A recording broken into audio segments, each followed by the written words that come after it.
হ্যাঁ মা, জামাইয়ের সাথে কথা বলবা? এই নাও, তোমার শাশুড়ি ফোন দিছে, ভিডিও কলে আছে। আমার ছাদে কাপড় শুকাইছে, আমি কাপড়গুলো আনতে গেলাম ছাদে। সালাম আলাইকুম মা, কেমন আছেন? ওয়ালাইকুম আসসালাম বাবা, ভালো আছি, তুমি ভালো আছো? হ্যাঁ ভালো। বাসা সবাই কেমন আছে? এই তো আলহামদুলিল্লাহ, বাসায় সবাই ভালো আছে। বাবা, তোমার সাথে একটা জরুরি কথা ছিল। হ্যাঁ বলেন। তুমি তো জানোই সামনের মাসের 10 তারিখে তোমার শালীর বিয়ে। তুমি যে তোমার শ্বশুরের কাছ থেকে 50,000 টাকা ধার নিছিলা, সেই টাকাটা দিলে একটু ভালো হতো বাবা। আমাদের হাতে একটু টানাটানি চলতেছে তো। হ্যালো, হ্যালো বাবা, হ্যালো বাবা, তুমি শুনতে পাচ্ছ? হ্যালো, হ্যালো, হ্যালো জামাই।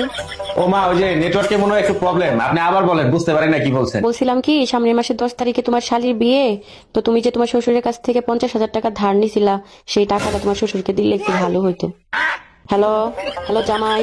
আবার কি হইলো? আবার আটকে গেছে। হ্যালো, হ্যালো, হ্যালো জামাই, শুনতে পাচ্ছ? হ্যালো, হ্যালো বাবা, হ্যালো, হ্যালো বাবা, তুমি শুনতে পাচ্ছ? হ্যালো। ও মা, এই যে ওয়াইফাই লাইনটা না কয়দিন ধরে খুব সমস্যা করতেছে, বুঝতে পারছেন? কথা বুঝতে পারি না। আচ্ছা এবার একটু বলেন, জানালার পাশে যাই। আচ্ছা আচ্ছা, জানালার পাশে যায় বসো। হ্যাঁ মা বলেন, এবার বলেন। এবার শুনতে পাচ্ছ? হ্যাঁ এবার ক্লিয়ার শুনতে পাচ্ছি, এবার বলেন মা।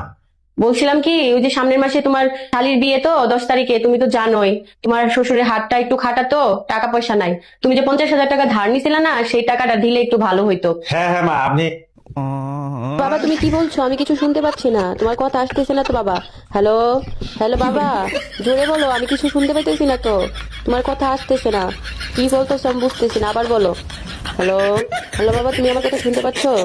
হ্যালো বাবা, তুমি আবার বলো, তোমার কথা কিছু বুঝতেছি না আমি। কিছুই বুঝতে পারেন নাই মা। আচ্ছা আমি আপনাকে আবার বলতেছি। আমি বলতেছিলাম যে হ্যালো জামাই, আবার আটকে গেছে তো। হ্যালো, হ্যালো জামাই, তুমি কি আমার কথা শুনতে পাচ্ছ? হ্যালো, হ্যালো জামাই। না, এভাবে তো কথা বলা যাবে না জামাই, নেটওয়ার্ক ভালো হলে তখন ফোন দিব। রেখে দেই এখন। আসছে টাকা নিতে, জামাই কি জিনিস এখনো বুঝতেই পারে নাই। হ্যাঁ, টাকা দিব এত সহজ? মেয়েটা কি এমনি এমনি পালি?